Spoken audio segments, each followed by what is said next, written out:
ဖះမရှိတဲ့နောက်မြို့သမီးတွေနဲ့ဆက်ဆံရေးဘယ်လိုလုပ်ရမလဲဘယ်လိုလိုက်ရနာရမလဲဆိုရသော်ဘုရားကတူတူလေးပဲဖြစ်အဋ္ဌတနံအနန္တမြို့သမီးတွေနဲ့မဆုံစေနဲ့မဆုံတွေ့နဲ့မြို့သမီးတွေမဆုံမိစေနဲ့ဒီလိုဆိုတာဒါဖြစ်ဗျာမဆုံလို့လည်းမဖြစ်ဘူးဆုံမိပြီဆွမ်းခံသွားရင်လည်းဆုံပါပဲဆွမ်းကလာရင်လည်းဆုံပါတပည့်တော်တို့မလွဲတာလို့ဆုံမိပြီဆိုရင်ဘာလုပ်ရမှာတော့ဖေဟာဘုရားကအနာလာပေါ်စကားမပြောနဲ့တဲ့နော်စကားမပြောဘဲနေတဲ့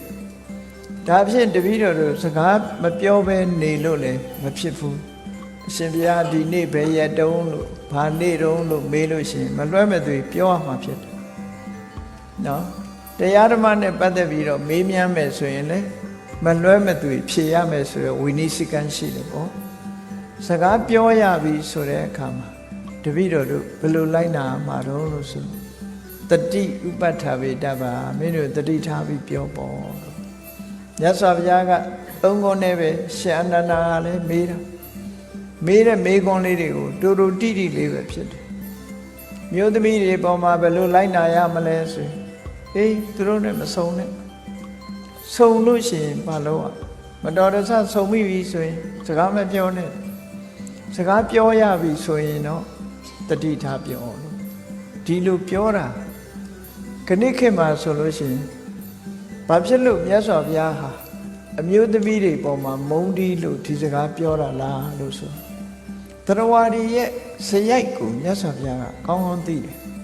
နော်တရားဝါဒီရဲ့စရိုက်အမျိုးသမီးတွေကိုခွဲခြားဆက်ဆံတာမျိုးလည်းမဟုတ်ဘူးအမျိုးသမီးတွေကိုအပြစ်တင်ပြီးတော့ပြောတဲ့စကားလည်းမဟုတ်ဘူးဘာကိုသိတာတုံးလို့ဆိုမြတ်စွာဘုရားသိတော်မူတာအင်္ဂုတ္တရသုတ်တံမှာဆိုရင်ဒီအမျိုးသမီးရဲ့အစဉ်အတန်အနတ်အရသာအထိအတွေ့လို့ဆိုတဲ့ကာမဂုဏ်၅ပါးဟာ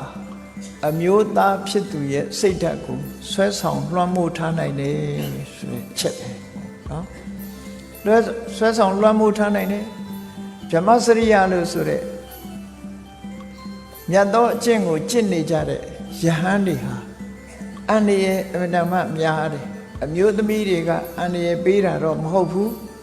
သူတို့ရဲ့စိတ်ဓာတ်ကိုထိန်းနိုင်စွာမရှိကြဘူးပေါ့တခါတော့ကမြန်မာနိုင်ငံမှာတရားဟောပြီးတော့နာမည်ကြီးသွားယဟန်ဘွဲ့တော်ကဥတဒနာလူနာမည်ကြတော့ဓမ္မဂတိကဥလှသိန်းဆိုတာနော်နာမည်ကြီးတယ်ငယ်ငယ်တုန်းကခဏခဏသူတရားပွဲသွားနာဘူးလို့အစိုးကိုအပြောအလွန်ကောင်းသူမမီလိုက်တဲ့လူတွေကကြာလီကံတရားအတိုင်းပဲလို့သာမှတ်ထားအဲ့ဒါလို့သူကဘာပြောသွားတော့လို့ဆိုတဲ့အခါကျတော့သူယဟန်လူထွက်ရခြင်းအကြောင်းကိုသူပြောသွားတယ်ယဟန်လူတွေဖြစ်သွားတာဘာကြောင့်ထွက်ရတော့ဆိုတော့မြန်မာနိုင်ငံမှာဒုတိယကမ္ဘာစစ်ကြီးရောက်လာတော့နော်ဂျပန်တွေကလည်းတက်လာအင်္ဂလိပ်ကတခါပြန်ပြီးတော့သိမ့်ပိုက်တယ်မဟာမိတ်တွေကထိုးစစ်ဆင်လို့စစ်တွင်းကာလအချိန်တွေမှာလူတွေဟာကိုယ့်မြို့ကိုယ့်ရွာကိုယ့်အိမ်မှာမနေနိုင်မဲနဲ့အနေရကင်းရဆိုပြီးတော့ဘုန်းကြီးကျောင်းတွေဖះဆောင်တွေရောက်ရှိပြီးတော့လာကြအဲ့ဒီဘုန်းကြီးကျောင်းတွေမှာဆိုလို့ရှိရင်ယဟန်တန်ဃာတွေကအပေါ်မှာနေလို့ရှိရင်တရားဓမ္မတွေဘေးကင်းဖို့ဆိုပြီးတော့ယဟန်တွေကကျောင်းအောက်ထပ်ကိုပေးထားကြယဟန်တွေကအပေါ်ထပ်နေမျိုးသမီးတွေမိသားစုတွေကအောက်ထပ်မှနေအဲ့ဒါလို့နေရင်ကနေပြီးတော့အဲ့ဒီယဟန်တော်ဥတဒနာ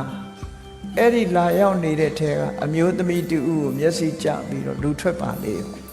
နော်အဲ့ဒီမှာ तू ကဘာပြန်ပြောတော့ဆိုတော့အေးဗျာတဲ့ကျောင်းအောက်ကမြက်ခင်းက तू က तू စိမ့်တာဗျာတဲ့ကိုယ်ကိုလာပြောတာမဟုတ် तू က तू မြက်ကလေးကစိမ့်စိမ့်လေးဆိုတော့ဒီကနွားကြီးကစားကျင်တာပေါ့ဗျာတဲ့အဲ့ဒါမျိုးကြုံတာနော်